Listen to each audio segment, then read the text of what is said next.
Boa noite. É, é muito bom ter vocês aqui de novo.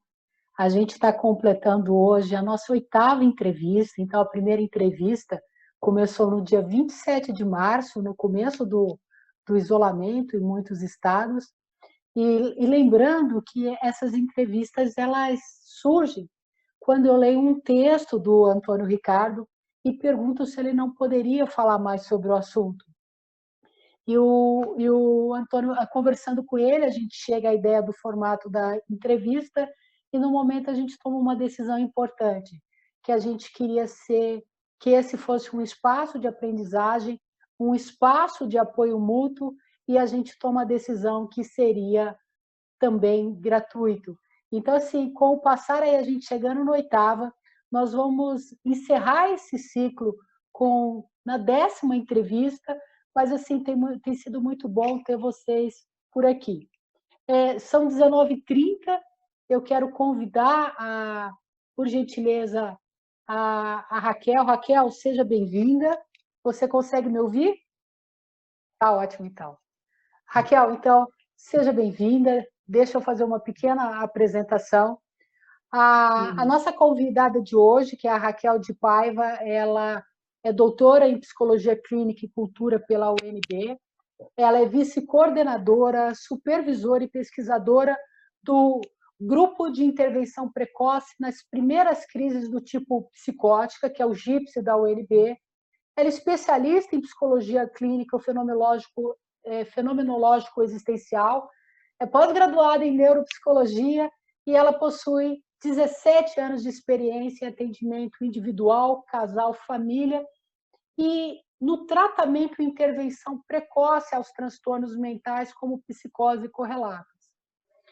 Uhum. A tese dela foi sobre vivências espirituais e sofrimento psíquico grave, e ela publicou um livro sobre esse tema, junto com o Ilene Isidio da Costa. Então, assim, Uhum. o tema, por que a escolha, né? Porque o convite a Raquel.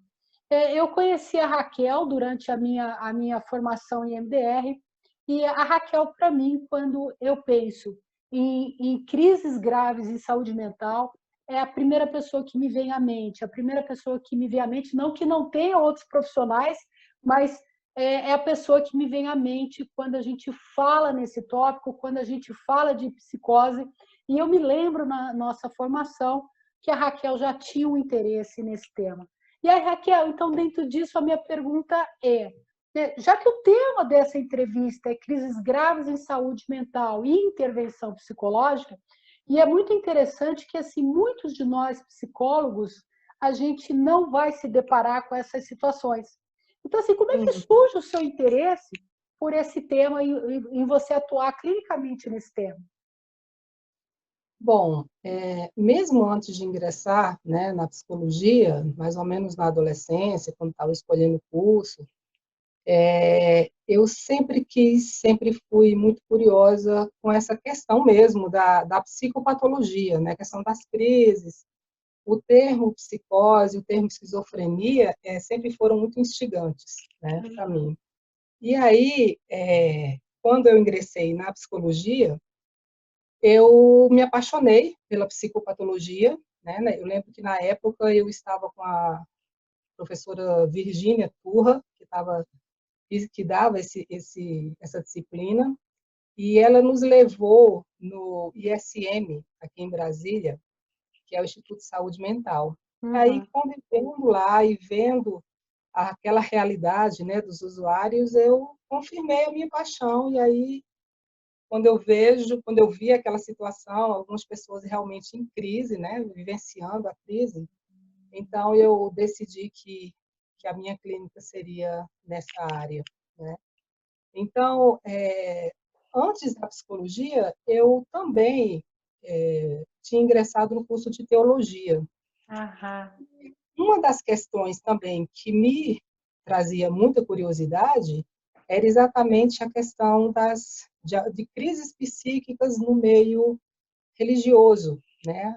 Algumas pessoas definiam apenas como questões religiosas, espirituais, outras colocavam mais como transtorno mental, e aquilo também me veio trazendo essas reflexões. Então, quando eu iniciei o curso de psicologia, eu já tinha uma paixão pela psicopatologia, e quando eu comecei meus estágios na psicologia, meu primeiro atendimento foi com uma pessoa em crise psicótica com conteúdo religioso.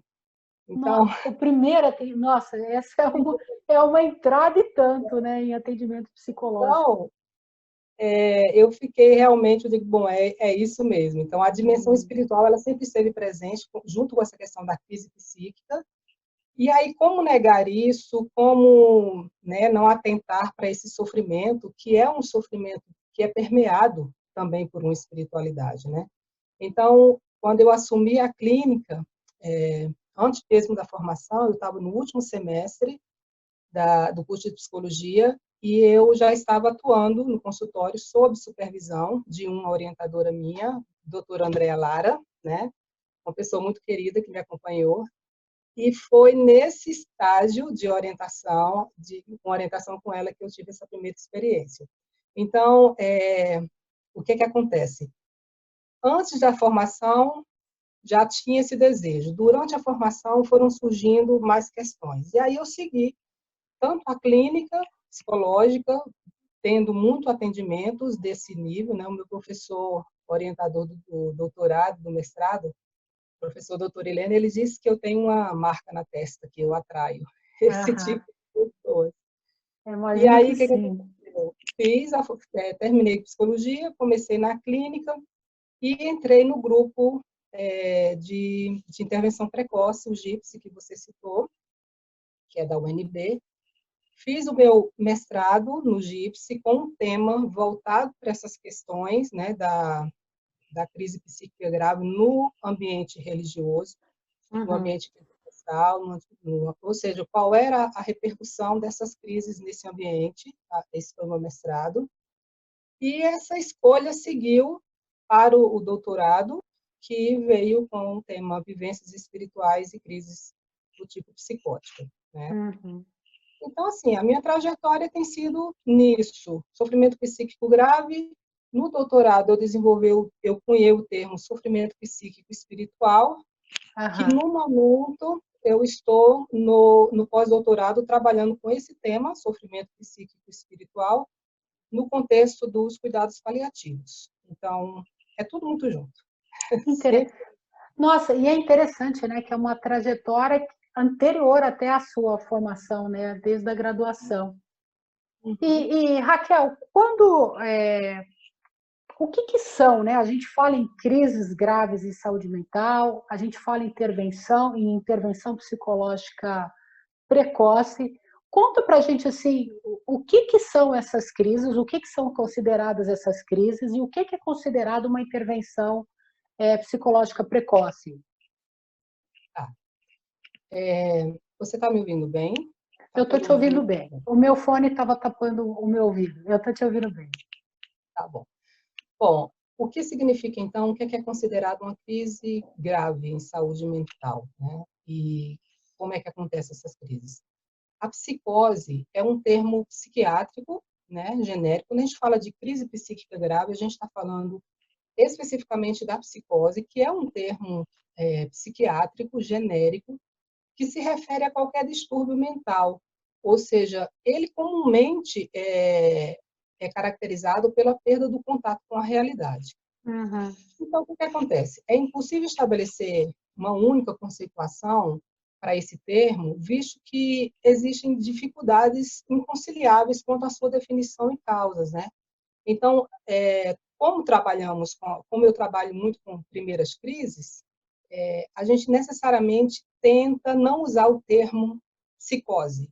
Por quê? Porque as crises, elas podem ser classificadas por vários níveis, né, de crise. Então, no decorrer da vida, por exemplo, todos nós passamos por períodos difíceis, turbulentos, às vezes insuportáveis, e aí vivenciar essas perdas, vivenciar esses momentos de tristeza, decorrentes de quê? Da morte, de frustrações, são circunstâncias da vida cotidiana. Isso já é uma crise, né? Então, a psicologia já trabalha com essas crises. Só Aham. que as crises, elas podem ser classificadas em vitais, evolutivas, né, como nascimento, desenvolvimento, passagem, né, da infância para a adolescência, já se considera uma crise. Mas, quando a gente fala de crise, a gente vê que ela tem várias fases. Então, um segundo nível de crise seria as crises decorrentes de situações encontradas no ambiente, por exemplo, onde o indivíduo não consegue prever. Ele não consegue Uhum. prever, não consegue lidar com a situação, ele entra em confronto e aí entra nessa situação de não saber administrar isso. Então, geralmente, a crise se instaura em momentos da vida em que a realidade requer da gente uma resposta imediata. Uhum. Então, quando isso não acontece, quando não se tem essa competência, né, geralmente ele traz mais desafios, traz mais riscos, e no sentido psicológico da palavra, a crise ela existe como um processo de subjetivo na vivência do indivíduo. Então, assim, o sofrimento é considerado normal nessas crises, nesse tipo de crise, só que algumas situações mais específicas, trazendo todo esse contexto, né, de sofrimento, de angústia, de ansiedade, para a dimensão específica da clínica da saúde mental, que é onde a gente trabalha com as crises graves, acontece uma ruptura, acontece uma desestabilização na vida do indivíduo, onde essa confusão começa a se exacerbar, começa a trazer sentimentos exacerbados de confusão, Uhum. de angústia, e aí ele perde a capacidade de lidar com isso, e aí vem o terceiro nível, que seria a crise grave, né? Quando Ok.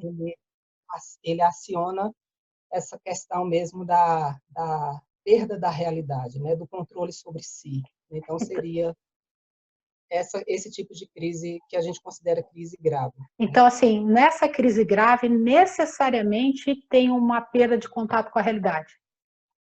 Sim, na crise psíquica grave, né? Considerada pela dinâmica da psicose, da esquizofrenia. E aí entra quais são os tipos de crises psíquicas graves, né, que Aham. têm outro conteúdo, que são as crises que eu trabalho especificamente. Né? Ok. Ok. E assim, Raquel, eu não sei se é a experiência do colega, mas eu basicamente não tenho uma experiência clínica com essas situações. Então, assim, Uhum. eu acho que é um pouco quase raro para a gente, né? E eu acabei não colocando, você é terapeuta MDR, né? Então, é um pouco incomum para a gente estar diante de um profissional que tem essa experiência vasta que você tem. Então, assim, Uhum. para os meus colegas, né, que estão na mesma situação que eu, né? O que você considera essencial um psicólogo que não tem a experiência que você tem saber sobre crises graves em saúde mental e intervenção psicológica precoce? Eu acho que, especificamente sobre a crise grave, que é a esquizofrenia, a gente observa que na literatura ela traz ela traz uma sistematização de como isso acontece. Né? Então, é Uhum. importante para a gente entender que alguns tipos de crises psíquicas graves, entre elas a crise psicótica, por exemplo, na minha clínica, como você está dizendo que a maioria não tem muito esse contato com essa realidade, né? As crises as crises que mais acontecem na minha clínica, ela se manifesta exatamente por meio da crise psicótica, o transtorno borderline, o transtorno bipolar. Então, saber um pouco sobre isso, para quem ainda não atua na clínica, seria importante, Uhum. saber que elas são as mais frequentes, né, atualmente, quais são as mais frequentes, são essas que eu geralmente atuo, e existe, sim, uma peculiaridade, né, quanto à forma de acolher isso, de escutar essa clínica, como é que é o manejo dessa clínica, né? Então, me permita te interromper um pouquinho. Então, assim, você está primeiro dizendo que eu preciso saber sobre psicopatologia, é isso, sobre característica desses transtornos, ver se eu posso fazer Uhum, essa leitura. E a uhum. outra coisa é que vai ser importante, eu imagino que você vai falar agora, é conhecer quais são as peculiaridades quanto ao acolhimento, você ia falar de umas coisas, mas eu te interrompi. Que peculiaridades é essa em relação a esse tipo de cliente? Olha, a, a intervenção precoce talvez seja aquilo que a gente mais precisa entender, né, Uhum. para atuar, como a gente vai utilizar. Depois eu posso falar um pouco sobre a intervenção precoce, né, Tá. como é que ela acontece. Mas como atender, né? Como lidar Exato, com essa crise? É isso que você está querendo saber, né? exato. Por onde eu Geralmente, começo? A história é por onde eu começo. uhum, por onde lidar. Então, a exploração do sofrimento psíquico grave, ele precisa, primeiro, você ter um mínimo de informação a respeito de como essa crise se estabelece. Quais são os sinais, né, que o paciente ele traz nesse momento que ele está num processo saindo de uma crise considerada normal, né, um sofrimento normal, para um sofrimento psíquico grave. Então, quando a gente pensa nisso, a gente pensa exatamente no curso evolutivo desse episódio, que é Uhum. considerado um episódio, pode ser psicótico, pode ser um episódio borderline, pode ser um episódio bipolar. Então, esse episódio, o que eu preciso saber? Que ele é constituído de 3 etapas. Ele tem uma etapa pré-psicótica, que é o que nós Aham, entendemos como uma fase prodrômica, que caracteriza o quê? As primeiras mudanças no comportamento, né? ok. Isso é muito visto não pela própria pessoa que está vivenciando a crise, isso é visto pela família, é visto pelas pessoas que estão mais próximas dela. Então, é reconhecimento de que algo não está bem. Ok. Quando a família começa a identificar isso, quando você mesmo, como terapeuta, começa a observar algumas mudanças, por exemplo, no discurso do seu paciente, um discurso desorganizado, então começa a surgir alguns primeiros sintomas que a gente considera como sintomas negativos, que são Uhum. negativos para a esquizofrenia, que seria o quê? Um humor mais irritável do que o normal, sentimentos depressivos mais intensos, uma ansiedade, a falta de lidar com o estresse cotidiano. Então, você está com o paciente, ele começa a apresentar esse tipo de coisa. A família começa a observar que ele está um pouco estranho, que ele não está agindo como no normal, no geralmente normal dele. Então, é a primeira fase que a gente precisa identificar como psicólogo.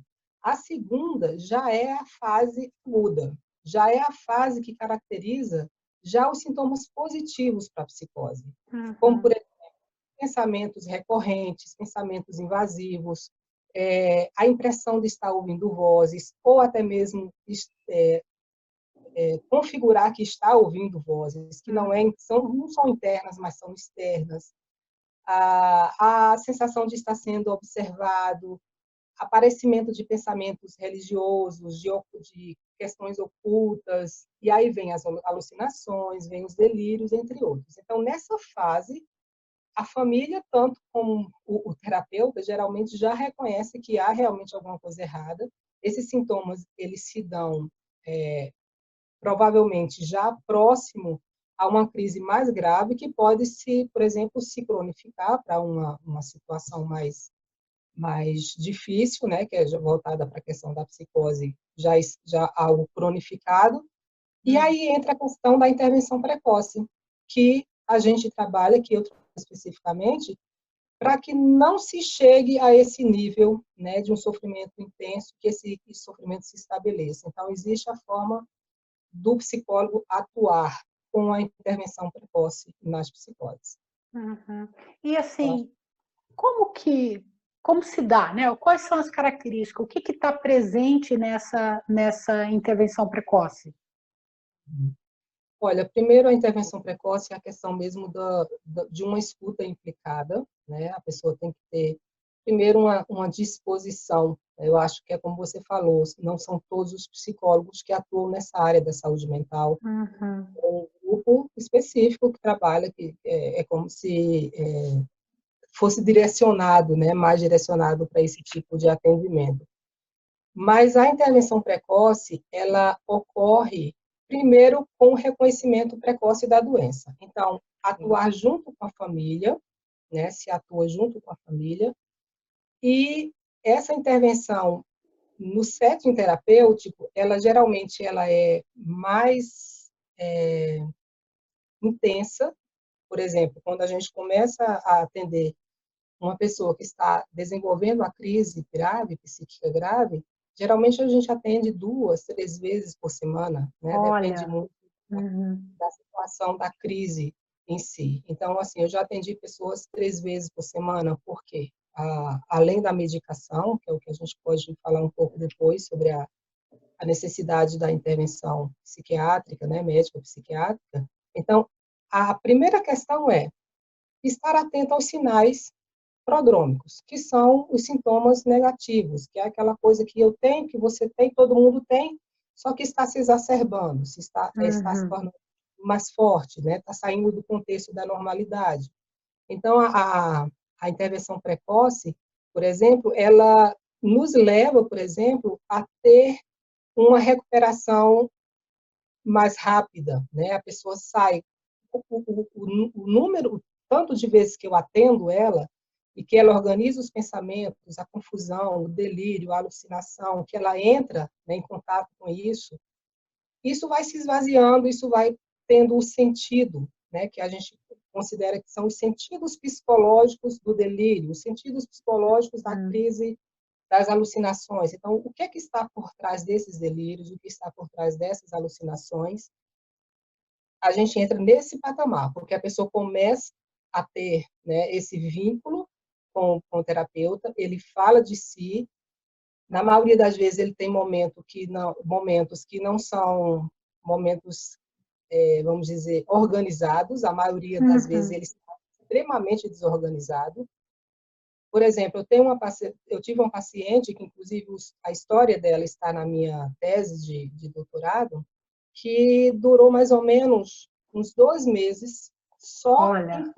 só encontros intensivos, 2, 3 vezes por semana, onde ela simplesmente na sala ela falava sobre várias coisas, o discurso desorganizado, ela chorava, ela dançava, ela ria, ela queria ficar comigo, ela queria sair da sala. E nesse momento, você não faz uma intervenção Aham. lógica, você está com ela, você está sentindo a dor dela, você aproveita alguns momentos, né, de um discurso organizado e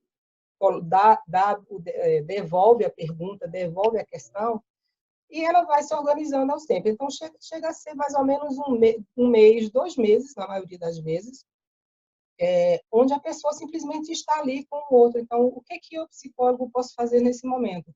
É estar com, né? Uhum. Não é interpretar, não é querer ter resolução para aquilo, não é querer controlar aquela crise. Isso não cabe a nós. O que cabe é eu estar lá presente, né? Eu estar Uhum. com a pessoa. Então, a intervenção precoce, ela se dá antes dessa fase, que já explodiu todos os sintomas, Ok.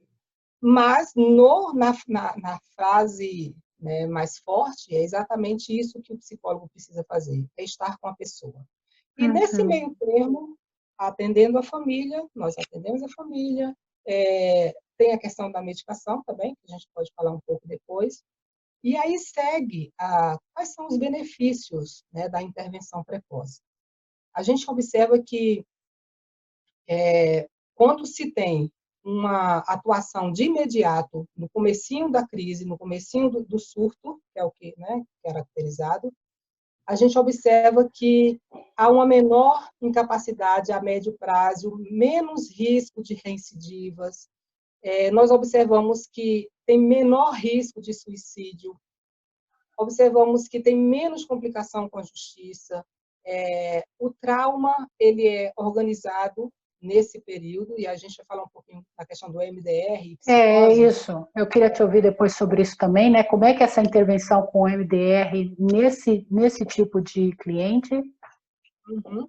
E aí segue alguns benefícios, por exemplo, que potencializa, por exemplo, na maioria dos casos que eu atendi trabalhando com o GIPSI, não foi preciso internação, né? Muito pelo contrário. A gente houve uma evitação da internação, um pedido da família, então a família começa a atuar junto com a gente, nós trabalhamos junto com a família, e aí há uma menor duração, por exemplo, doses de medicação antipsicóticas, diminui bastante. Uhum. Menor necessidade de internação, porque com a intervenção intensa, né, o paciente vai esvaziando, vai se organizando, e aí não precisa, não, aquele risco enorme de suicídio já diminui. Menos estresse, né, e a recuperação é mais rápida. A gente Uhum. observa que quando a gente interviu de imediato, em torno de 3 meses, a pessoa já estava organizada, já estava sem os sintomas positivos, como os delírios, as alucinações, estava também com alguns sintomas mais fortes, depressivos, ansiedade, a depressão está presente, mas de uma forma mais organizada. Então, a intervenção precoce nos ajuda nesse sentido. Uhum. E assim, Raquel, você falou do GIPSI da UNB, que é o Grupo de Intervenção Precoce nas primeiras crises do tipo psicótico. Então, me Uhum. conta um pouco o que que é esse grupo e como é o trabalho do GIPSI. E aí eu vou perguntar mais, assim, qual é o público que vocês atendem e o que que é necessário Uhum. para que alguém com uma crise grave em saúde mental possa ser atendido pelo GIPSI? Então, o GIPSI, ele é formado por profissionais e por estudantes, né, na área da área da saúde e humanas também. Ele é constituído por uma equipe multidisciplinar, né, que atua de uma forma transdisciplinar também. Ele foi organizado, foi formado e é coordenado até hoje pelo professor Hileno Costa, Uhum. e foi fruto do doutorado. Ele veio da Inglaterra depois do doutorado e ele observou que realmente a forma de se tratar os sofrimentos psíquicos graves precisava de uma metodologia mais humanizada, né, mais interdisciplinar, enfim. Então, o nosso objetivo é exatamente essa atuação precoce, né? Quando a pessoa entra na crise, quando ela está começando a mostrar esses primeiros sinais, a gente desenvolve essa clínica ampliada, e aí nós temos psicólogos, temos psiquiatras na equipe, temos assistente social, né, terapeutas ocupacionais.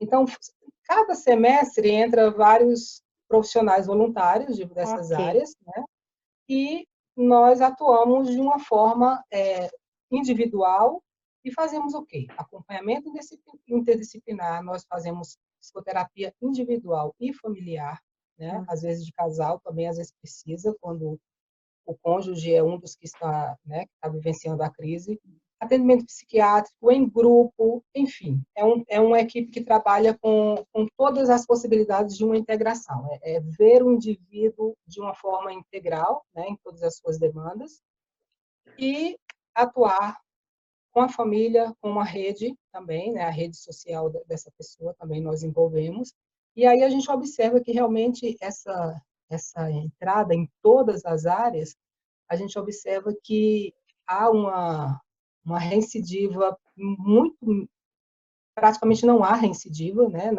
no processo do adoecimento, muito pelo contrário, a coisa acontece de uma forma mais sistematizada, mais rápida, e aí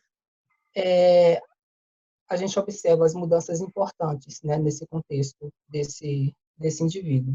Uhum. Então, trabalhamos assim. Raquel,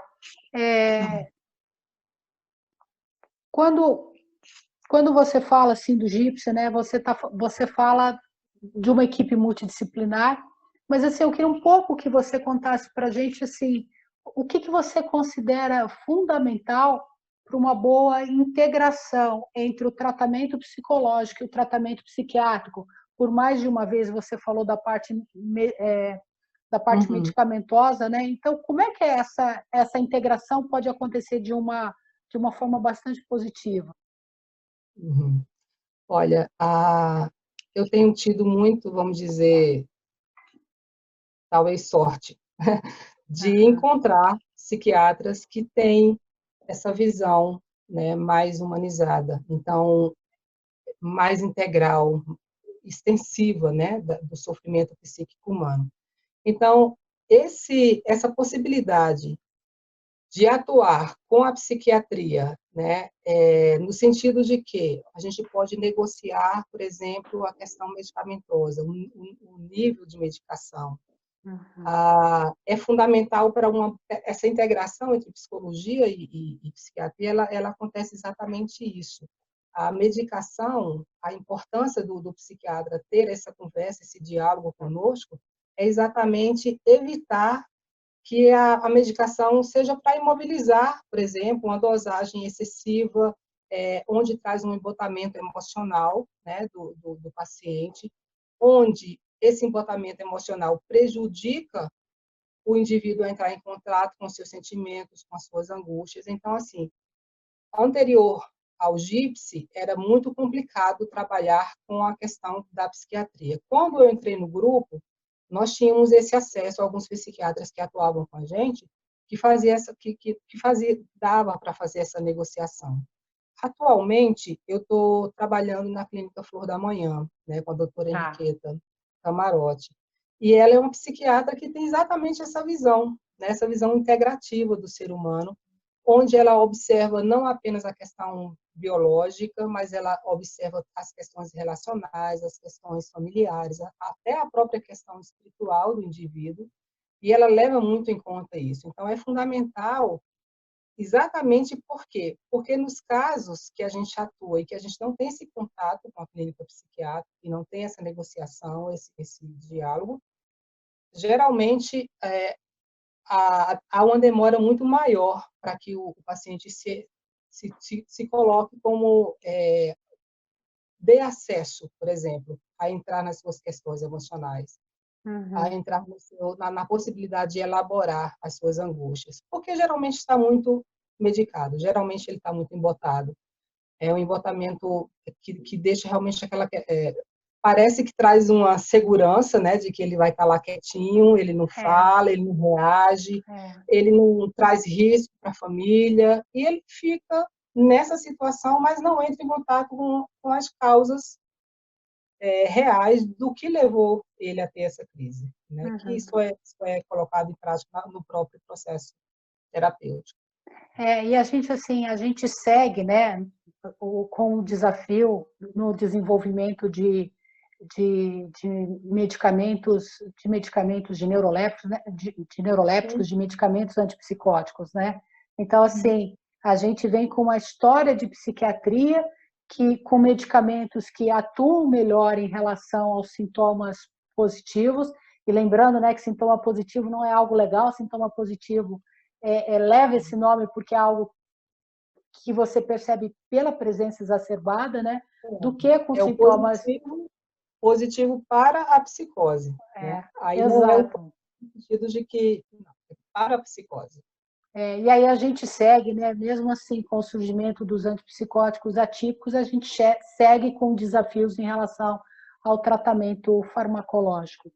E Raquel, onde que entra a intervenção? Como é que ocorre a intervenção com a MDR com esse tipo de cliente? Sim. Como eu te falei, a minha formação do MDR ela veio em 2012. Então, já tinha Exato. feito mestrado, né? Já tinha feito mestrado, já atuava na clínica. E quando eu entrei na formação de MDR, eu já fui com essa expectativa de como é que, né, qual a possibilidade, porque eu já tinha feito terapia MDR, né, eu já tinha ido, a minha psicóloga era terapeuta MDR, e eu comecei a imaginar como é que seria, como é que eu poderia atuar na minha clínica com essa abordagem, com essa técnica. Então, nos casos que eu atendi, eu observei algumas coisas depois da minha formação que os delírios, os sintomas psicóticos, os delírios, eles vinham e eles se organizavam mais rapidamente quando eu utilizava o movimento bilateral. Às vezes, eu utilizo, por exemplo, o MDR na intervenção precoce, as psicoses, eu utilizo em meio à crise, de 3 formas eu conseguia atuar. Aham. Numa prevenção à crise, quando Ok. eu via que os sintomas negativos já estavam muito fortes, já estavam apontando para uma crise psíquica grave, eu atuava com MDR, eu trazia a questão específica, eu trazia, ou, por exemplo, pensamento persecutório, eu trazia e fazia todo aquele protocolo, né, tradicional mesmo do MDR, com o Uhum. pensamento persecutório, e eu observava que a partir dos movimentos viam muitas questões traumáticas, e aí a gente observa no MDR que uma porcentagem significativa, né, de clientes com psicose sofreram traumas na infância. Uhum. O MDR traz essa coisa de dessensibilizar, né, e reprocessar esses traumas. Então, o que aconteceu? Eu atuei de forma preventiva e eu observei que os sintomas negativos que estavam bem exacerbados, bem fortes, eles foram diminuindo com o processo bilateral, com o processo do reprocessamento. Eu utilizei, em meio à própria crise, né, pessoas que já chegavam com um surto específico, com uma crise específica. Por exemplo, eu atendi uma aluna da UNB, que ela estava com uma crise psicótica, entrando numa crise psicótica. Então, ela já tinha delírio, ela tinha mais ou menos um diagnóstico de ter transtorno dissociativo, transtorno bipolar. Ela veio, por exemplo, com... Ela dizia ver vultos, ela tinha um ser imaginário que entrava em contato com ela. Ela dizia, por exemplo, que conversava com entidades, né, do espiritismo, da religião dela, conversava. Aham.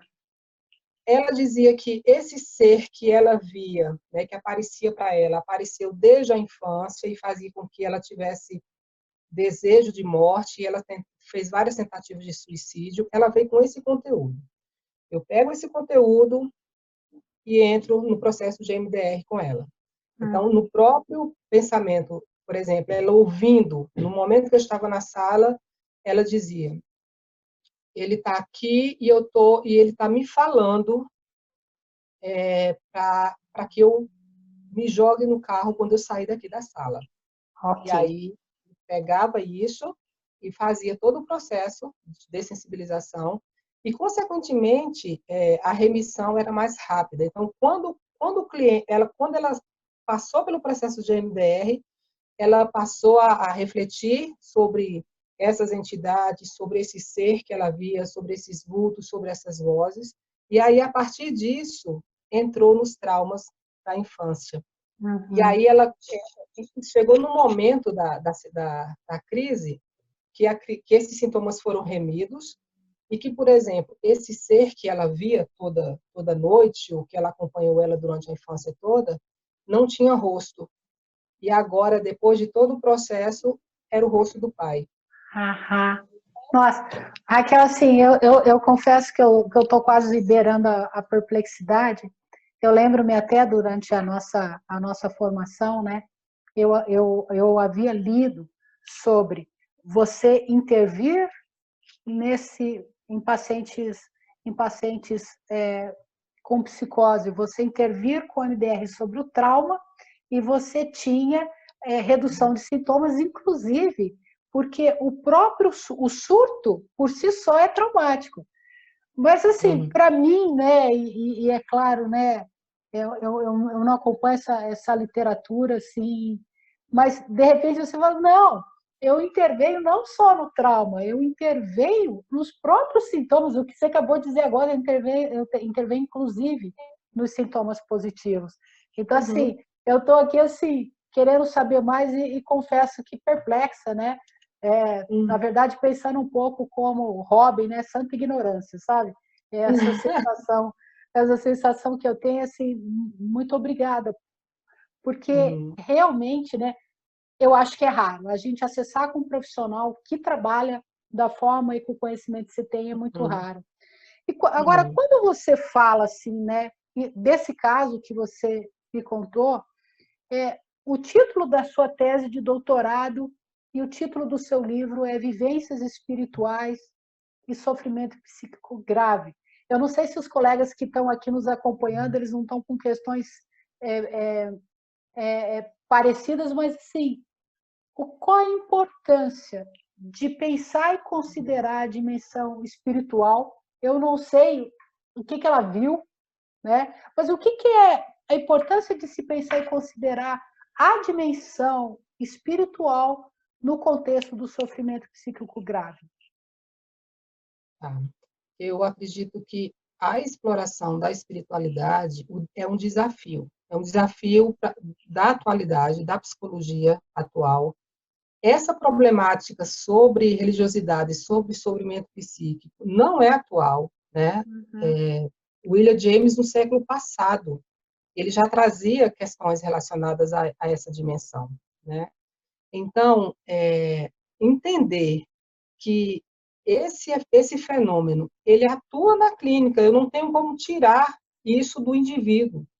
E nos estudos que mostram a questão da psicose e do sofrimento psíquico, né, no caso a psicose, e a dimensão espiritual, a porcentagem é muito alta, né, dos delírios Uhum. místicos, dos delírios religiosos.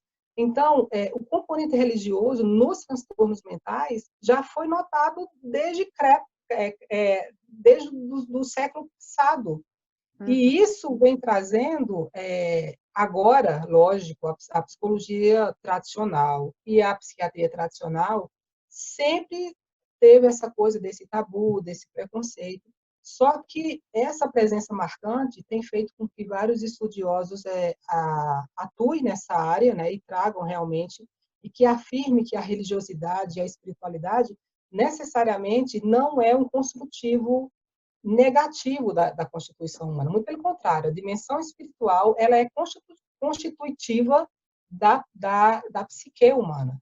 Né? Existe uma religiosidade doentia, né, que pode ser levada para o lado que adoece, mas existe a saudável, que mostra que ela atua como um fator de resiliência, como um fator de proteção, muitas vezes. Né? Eu vejo, por exemplo, em alguns casos que eu atendi, a maioria deles, que a pessoa tinha a sua religiosidade, ela chegou a uma crise psíquica, mas a questão da fé, da confiança, né, da sua visão a respeito de Deus, sempre trouxe essa coisa de estabilizar essa pessoa. Uhum. Algumas pessoas entram num processo de desestabilização muito maior quando recorre a essa espiritualidade negativa, que é a questão da culpa, que é o que muito Freud trazia, né? A questão da culpa, da sexualidade, quando isso se mexe, né, se envolve com a questão da espiritualidade com a crise, isso se torna negativo. Mas, geralmente, a espiritualidade ela é vista como um fator de resiliência, né? Uhum. Nesses momentos. Eu Uhum. tive uma paciente também que está na minha tese, que ela disse que sentia, ela observava que tinha alguma coisa de errado com ela, mas ao mesmo tempo ela sentia a presença de Deus, como dizia, calma, isso vai passar. E Tá. ela dizia que não era ela, que não, porque ela já estava tão confusa, tão angustiada, que essa dimensão espiritual era o que acalmava. Vinham versículos bíblicos para acalmar na mente, vinha uma música que acalmava. Então, a base da compreensão de que essa é uma dimensão humana é preciso. O psicólogo ele precisa entender que mesmo que ele não tenha uma religião, mesmo que ele não tenha uma religiosidade, simplesmente nós precisamos respeitar aquilo que o outro traz para a gente, aquilo Uhum. que o outro apresenta. Né? Raquel, você mesmo usou esse termo, né? E assim, a questão da espiritualidade no contexto terapêutico é um grande tabu e um fator de preocupação para muitos dos terapeutas. Assim, o que eu faço com essa questão, né? E aí, assim, dentro da sua experiência, aí vão duas perguntas, né? Como é que o profissional pode lidar com esse desafio? E eu estou chamando de desafio o fato de ser considerado um tabu. E quais as implicações de um profissional de saúde mental? Uma hora a gente conversa, eu preferiria chamar de um profissional de saúde cerebral. Uhum. Quais as implicações se nós, psicólogos, ou outro profissional de saúde mental, não olhar atentamente para essa questão da espiritualidade e eu diria mais, para a própria questão da cultura do paciente? Então, a partir do momento que o psicólogo ele tem a sua própria resistência a respeito disso, ele já está desconsiderando a possibilidade de ver que esse sofrimento ele é inerente, e ele é inerente ao homem, né, ao ser humano. Ele já está, por exemplo, trazendo a possibilidade de trazer algo muito dele, né, de não concordar com aquilo, de achar que aqueles sintomas são patológicos, não são, por exemplo, uma vivência espiritual.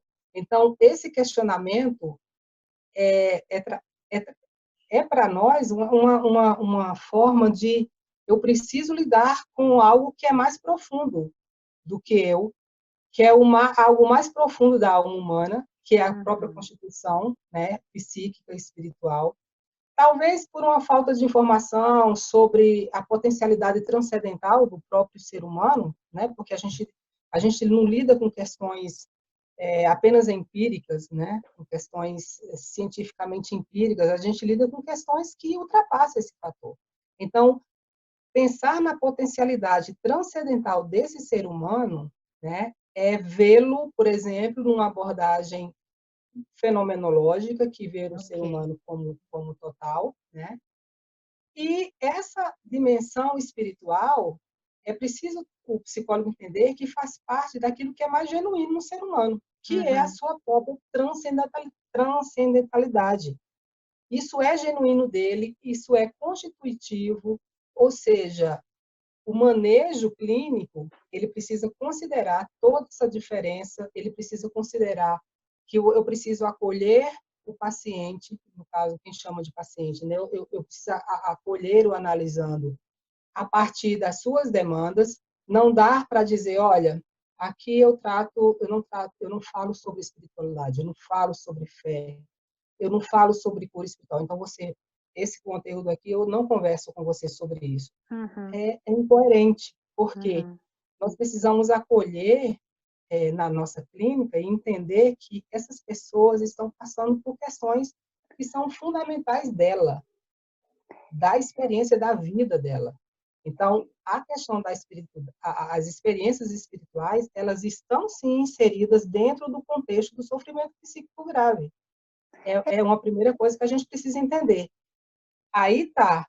A partir do momento que eu entendo que as experiências espirituais estão inseridas dentro desse contexto de sofrimento psíquico grave, eu tenho que entender que isso é um fenômeno que ultrapassa a ordem do orgânico, a ordem do psicológico, é algo que ultrapassa tudo isso.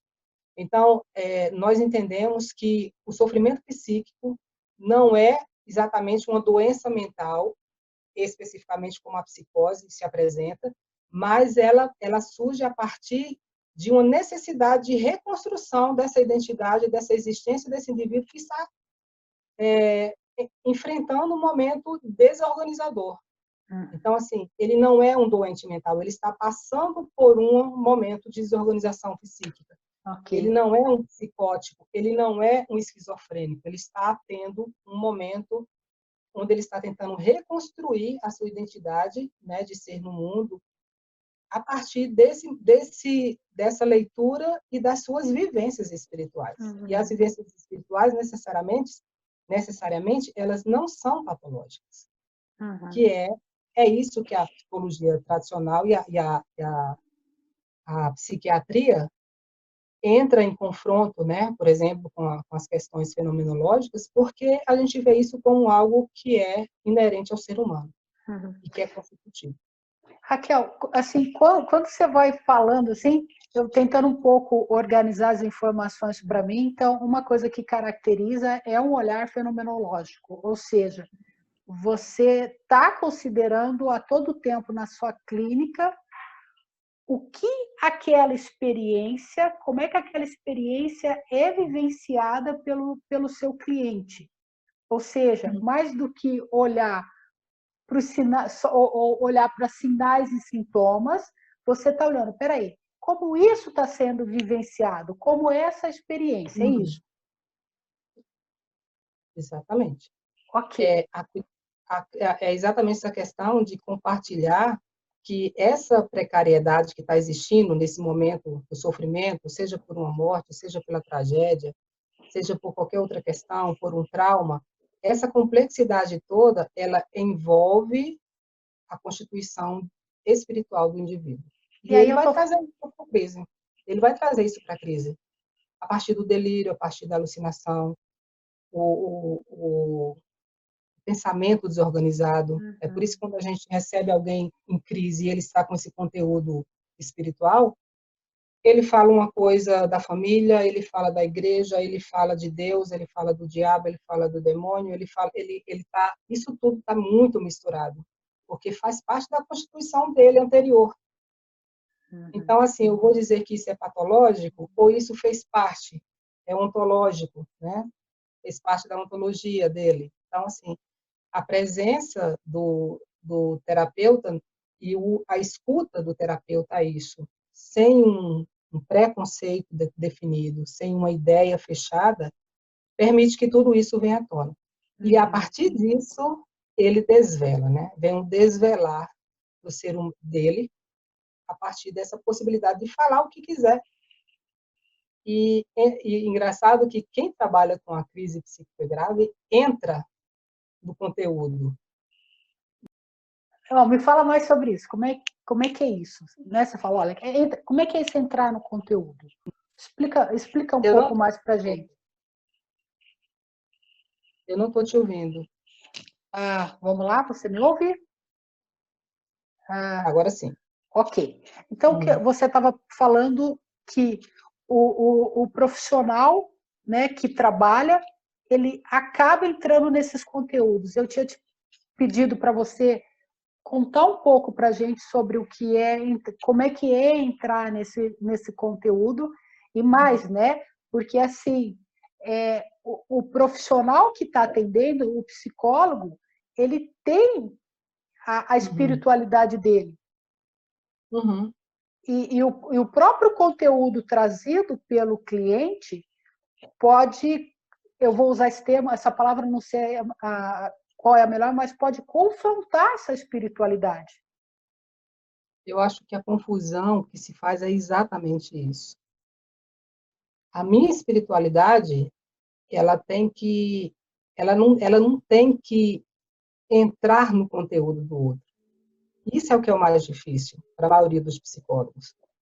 Tanto quem tem uma religiosidade, que tem uma espiritualidade, como quem não tem. A dificuldade é a mesma. Um exemplo muito claro da minha clínica. Atendo uma jovem, 26 anos, com discurso desorganizado, com delírios, com alucinação, especificamente religiosa.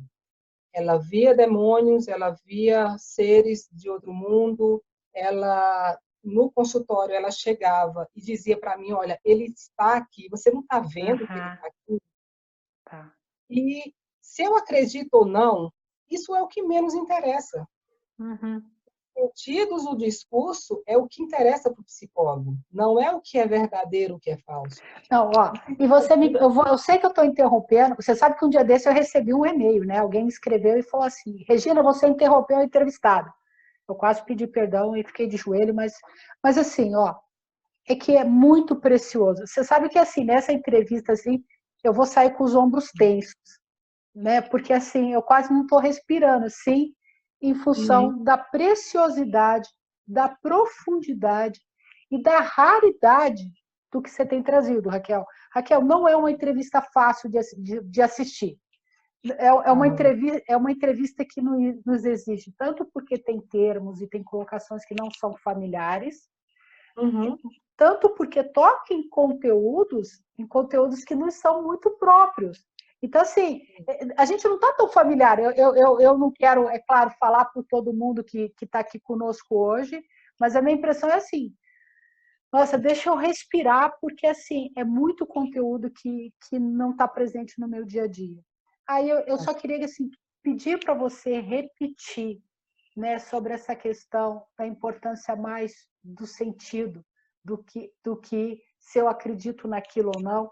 Eu não sei, talvez seja um conteúdo meu que eu estou precisando ouvir de novo, mas estou apostando que para outros colegas também pode ser importante, possa ser importante você voltar nisso.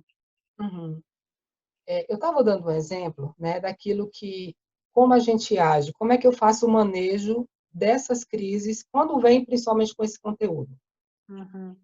A paciente chega e ela fala para mim que tem uma entidade dentro da minha sala e ela aponta para o local e diz, ele está ali, você não está vendo? Ele está ali, é um demônio. E é um demônio vermelho e preto.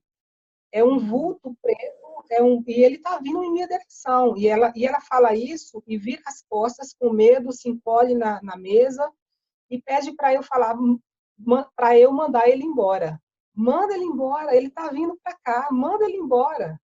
E aí eu chamo ela pelo nome, deixa eu dar um nome fictício aqui, eu digo assim para ela, Lúcia, olha para mim, ele está vindo? Eu não estou vendo, quem está vendo é você. O que é que você pode fazer com isso?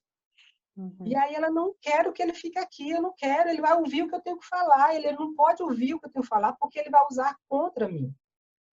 E aí, quando ela diz isso, eu digo para ela, olha, eu não posso falar com ele porque eu não estou vendo, você tá. Então, fala para ele ir embora. Uhum. Eu não estou duvidando, eu não estou ignorando, né, essa realidade dela, e eu estou entrando no contexto do sofrimento dela. E aí ela fala para mim, então eu vou falar, mas eu vou falar de costa. Você pega a minha mão, eu tô com medo de falar. E aí eu dou a mão para ela, e ela diz assim, vai embora, eu não quero você aqui. E aí eu pergunto para ela, o que é que ele falou? Ele falou que você não é forte para me ajudar e que ele vai vir sim, que ele vai ficar aqui sim. E aí eu falei para ela, eu digo, olha, fala para ele, já que eu não posso falar, fala para ele que eu vou te ajudar sim, eu posso te ajudar, eu estou aqui com você. E aí ela responde para aquele ser, ela é forte, ela vai me ajudar e você pode ir embora. Se você não for embora, eu vou dar as costas para você ou continuar falando com ela. Eu digo, ótimo. Terminou de falar? Terminei. E aí? Aí ela passa alguns minutos em silêncio e olha bem devagar para o lugar que ela estava apontando e diz, ele foi embora. E aí, a partir disso, a gente entra no sentido. Exato, que é isso. É sentido. Ok.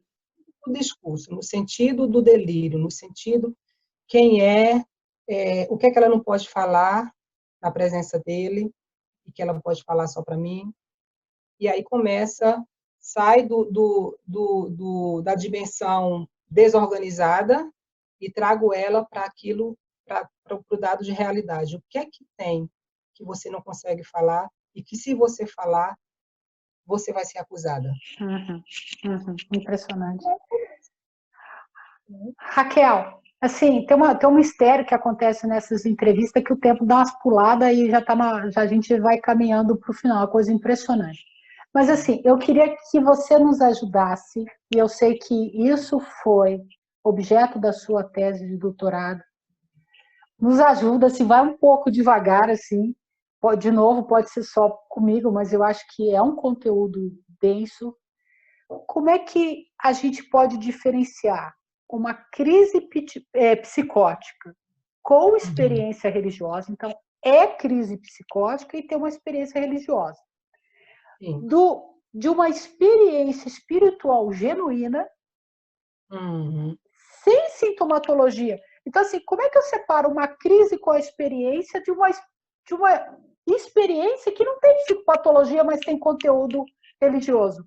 Eu não sei se eu fui um pouco confusa, mas eu acho que você vai dar conta aí de me compreender nessa diferenciação. Então, eu vou colocar a diferença entre uma crise psicótica com experiência religiosa, está lá a crise, de uma experiência espiritual genuína, sem sintomatologia psicopatológica. E aí eu posso te responder que isso parte muito do meu pré-conceito. O que é uma experiência espiritual? Como é que eu vivencio a minha espiritualidade? Como é que o outro vivencia? A primeira coisa é isso, porque se eu tenho um preconceito sobre a vivência espiritual do outro, eu já vou ter um olhar patologizante a respeito daquilo que ele traz. Mas várias pesquisas já apontam diferenciação entre experiência religiosa e sintomas psicopatológicos. O livro de Dalgal Arrondo, que é Saúde Mental, Religião, eu esqueci o nome. Eu também não lembro. Religião, Saúde Mental e Psicopatologia. Ele traz uma tabela, onde até eu usei, tanto no mestrado quanto no doutorado, para ampliar essa tabela. E ele traz essa tabela trazendo, por exemplo, qual é o grau de certeza das vivências numa experiência espiritual e num sintoma psicopatológico. Como é que eu vejo se é psicopatológico ou se é vivência? Por exemplo, o grau de certeza na experiência espiritual acontece, mas existe dúvidas, né? Você diz, eu falo com Deus, Deus fala comigo. E aí, se eu pergunto para você, mas assim, você ouve Deus? Não, eu não sei direito como é que é, mas eu sei que eu falo, eu sei que ele me ouve. E aí, no sintoma psicopatológico, essas crenças são incorrigíveis. Elas são fundamentadas de uma forma onde há uma certeza absoluta. Quando a pessoa diz assim, o diabo está aqui, eu estou vendo ele, você não adianta dizer que não está, porque é incorrigível. Então, tem várias questões. Tem, por exemplo, a duração das vivências, a questão do próprio significado para o sujeito, se é um significado positivo, se é um significado negativo. Só que essas diferenciações, elas têm algumas coisas que acontecem tanto numa crise psicótica quanto numa vivência espiritual das que eu conheço, por exemplo. Tem pessoas que nunca viram uma experiência espiritual no sentido, por exemplo, de uma possessão ou de um êxtase espiritual. Tem pessoas que nunca frequentaram esses ambientes. E aí fica difícil para ela entender. Então, a literatura traz essa tabela, mas eu vou te responder o que seria, por exemplo, uma crise do tipo psicótica com conteúdo religioso. E aí talvez talvez clareie mais para quem está ouvindo. Bom, nesse tipo de experiência, o indivíduo ele traz na sua desorganização psíquica, isso na crise do tipo psicótica, com conteúdos.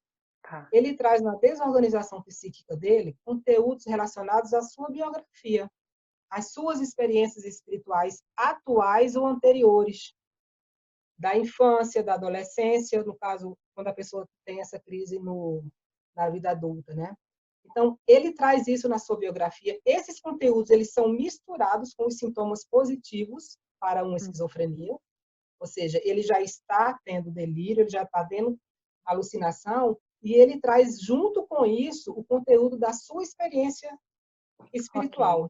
Por exemplo, Deus está falando comigo, o diabo está aqui presente. É tanto que uma paciente minha, só para esclarecer melhor, ela, antes da crise, ela tinha essa espiritualidade que ela dizia, olha, eu expulsava demônios, eu via pessoas endemoniadas, eu via pessoas falando com vozes, né, e aí algumas pessoas dizem, mas isso não é religião, isso aí é uma psicose, a pessoa muda a voz, a pessoa muda o olhar, a pessoa muda tudo. E ela tinha essas experiências nas vivências espirituais dela, e ela conseguiu, na crise dela, perguntar para ela mesma, peraí, o que é da minha vida com Deus anterior à crise e o que é posterior à crise. Então, é muito complexo, né? Eu acredito que... Eu imagino. Numa leitura mais especificada, existe a diferença da crise do tipo psicótica com a própria experiência espiritual, que é quando a pessoa está surtada, ela está em surto psicótico, mas ela busca na religião, ela busca na fé dela, numa oração, numa leitura bíblica, um momento de tranquilidade, um momento de paz, para tirar aquela angústia, para tirar aquela desorganização. Ela está em crise, se utilizando da espiritualidade dela para buscar esse equilíbrio. Mas na minha tese e no livro tem essas diferenciações e os autores fazem essas diferenças. Pelo que você fala, assim, tem uma literatura a respeito, né, que vai exigir, não tem, Raquel, assim, fica muito claro, não tem receita fácil, né? Então, assim, é uma área que exige muita dedicação, muito estudo, não que outras não exijam, mas assim, Uhum. ela é menos familiar, para a gente. Tem Sim. algumas perguntas aqui assim no chat que eu não vou conseguir entrar, mas eu acho que para esses momentos assim de nossos desafios, é possível atender online? Esse tipo de crise? Ou esse perfil, né? Esse perfil de cliente. Como é que você está Olha, fazendo nesse? A pergunta é assim, como é que você está fazendo? Eu vou perguntar mais de como é que você está fazendo nesses tempos de pandemia com crises graves em saúde mental?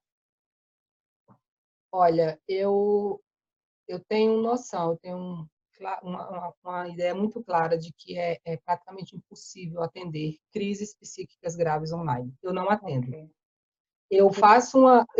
faço uma orientação psicoeducativa com a família, que é a família que vai atuar nesse momento. É a família que vai saber o limite, é a família que vai saber se é preciso levar para o hospital, é preciso tomar uma medicação de depósito. A família que está sabendo os riscos de vida que essa pessoa está correndo, o que ele vai causar a algumas pessoas. Então, eu mantive o meu consultório aberto para atender crises, continuo Uhum. atendendo, e é isso. De forma online é quase impossível atuar nessa clínica, né? É Uhum. quase impossível. Raquel, assim, a gente está indo para o final, eu já estou ultrapassando assim, mas eu quero ainda te fazer uma última pergunta, mas eu acho que eu saio desse encontro com você e eu me considero uma estudiosa, eu me considero uma curiosa, mas eu saio desse encontro com você dizendo só sei que nada sei. Então, assim, Eu esse continuo encontro. dizendo isso o tempo todo. Perfeito, perfeito. E assim, mas assumindo a minha total ignorância sobre o tema e a Uhum, necessidade, é claro que eu aprendi que no consultório a gente não atende todo o perfil de cliente e que a uhum, gente, em muitas situações, a gente encaminha. Mas assim, até para encaminhar, eu preciso de ter conhecimentos de que eu não sei, né? Então, assim, eu saio uhum, dessa entrevista com você compreendendo que olha, todo mundo tem alguns colegas aqui que assistiram todas as entrevistas. Toda uhum, entrevista eu falava, gente, nossa, eu preciso aprender sobre isso. Mas eu quero dizer que nessa entrevista em especial, eu preciso assumir nossa, estou muito longe de saber um pouquinho, sabe? uhum, Precisando aprender mais sobre isso. Então, uhum, considero extremamente precioso tudo que você compartilhou assim. E é uma uhum. jornada de muito tempo. Muito, muito, muito obrigada, sim. E vou querer aprender mais com você. E aí vamos para a última pergunta, né? Que é, para a gente terminar, Raquel, o que você gostaria de ter respondido que eu não te perguntei? Olha, as perguntas são tão complexas e aí a gente vai caminhando, às vezes até se perde, mas eu acredito que, independente do tanto que se saiba sobre esse assunto, quando surgir no seu consultório, no meu consultório, em quem não tem essa prática, eu acredito que acolher essa pessoa nesse sofrimento, nesse mistério, nessa angústia, acolher com cuidado, com cuidado ético, né, com a questão mesmo, trazendo a dimensão ética, estando junto com essa pessoa, vendo esse momento, esse fenômeno aparecer na sua frente e aceitar que ele venha e não querer interromper ou não querer dar conta desse fenômeno, apenas estar junto no sofrimento, é o começo para um acolhimento, para uma escuta e para um manejo efetivamente positivo na vida dessa pessoa. As pessoas que estão nesse tipo de crise, elas nem sabem o que está acontecendo a priori, mas se ela te vê e se ela tem... Eu considero o acolhimento para essa crise um olhar onde você olha a pessoa não quer falar nada, a pessoa está falando um monte de coisa que você não está entendendo, e o seu olhar mostra para ela que ela pode contar com você. Uhum, Esse é o uhum, primeiro acolhimento numa crise psíquica grave. E é isso, a gente não sabe de nada do outro. você não sabe desse conteúdo e eu não sei de nada do outro que eu vejo pela primeira vez, que eu vejo na primeira crise. Eu não sei o que está por trás disso. Então, se desarmar de todos os preconceitos, de todas as teorias e estar lá intensamente com essa pessoa é o primeiro passo para qualquer crise, seja desse nível extremo ou seja de qualquer outro nível, né? Eu estou preparando um curso com que a boa Tereza. notícia. Tereza, essa Tereza Fried está em todos.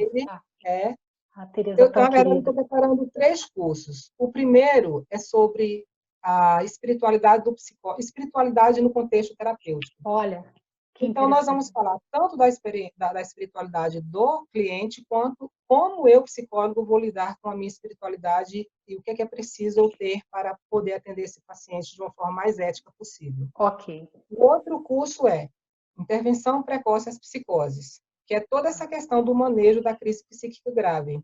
Tanto uma intervenção precoce, como o manejo clínico, como tudo o que acontece nesse contexto. E um outro curso eu estou organizando com a doutora Esli Carvalho, que é referência do EMDR, né, no Brasil, sobre EMDR e psicose. Perfeito. Como é que eu atuo com esses casos em psicose, com o EMDR. E daqui a alguns meses, vai sair o meu segundo livro sobre que especial. Crises psíquicas graves no contexto da psicologia, né, da terapia clínica, com a MDR. Então, eu estou organizando o livro, estou organizando o curso com a Esli e esses outros 2 cursos com a Tereza, que é sobre espiritualidade e intervenção precoce. Nossa, que maravilha. Alguém perguntou aqui seu canal. A Tereza sabe tudo sobre a sua vida, você toma cuidado. A Tereza já informou.